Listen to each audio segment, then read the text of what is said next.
Here's a story that happened to me years ago. How long ago? I'll tell you how long ago. This was 30 years ago, huh? More than 30 years ago. I took my son to Crown Heights for his bar mitzvah. Among the things we did was we wandered around there in Crown Heights and we went to a museum. When we were in the museum, there came up to us, approached us, three people, a woman, and behind her, two big, sort of husky fellows. I said hello. They said hello. They said, "Do you read you're Jews? Are you rabbi?" Yes. Do you read the prophets? So I said, "Oh, here it is. This is the Rebbe talked about it. All the non-Jews are going to come to the Jews and going to say we want the truth." So I figured it is. This is a manifestation. And it wasn't so. They were missionaries. So they started talking about their thing, and well, it's going to save us, and we're sinners, and this. So I said, "Listen, I already heard everything you got to say. I know what you have to say, and I know you're really convinced about it. And I'm totally not convinced. I know what you're going to say. I just want to ask you one question." They said, "Yeah."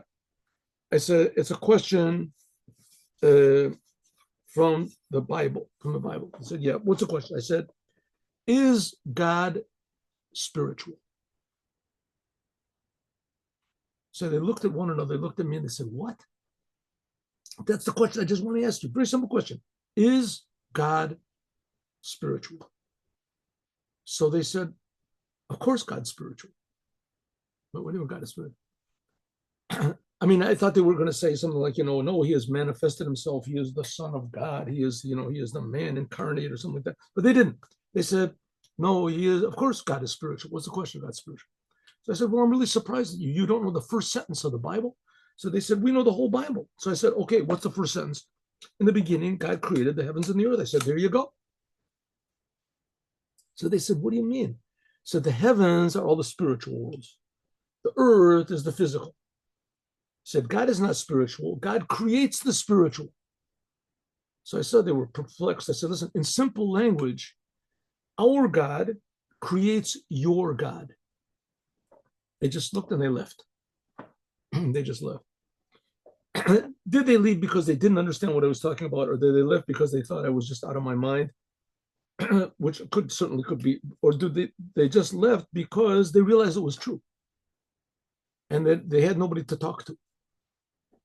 But the point of the matter of the story is that it's really true. Our God creates all being, is infinitely good, and creates everything from this good constantly, including all of the other gods which are worshipped by the other religions. And that's what Mashiach is going to do, to make God one. It's the motto of Judaism, that God will be one. The whole world will worship only the creator of the universe. Fourth of the Ten Commandments. 6 days God created the heavens and the earth. The seventh day rested. Sixth created the whole universe. And it's the same God that took the Jews out of Egypt and gave them his Torah. That's the first of the Ten Commandments. Have a good day with Mashiach now.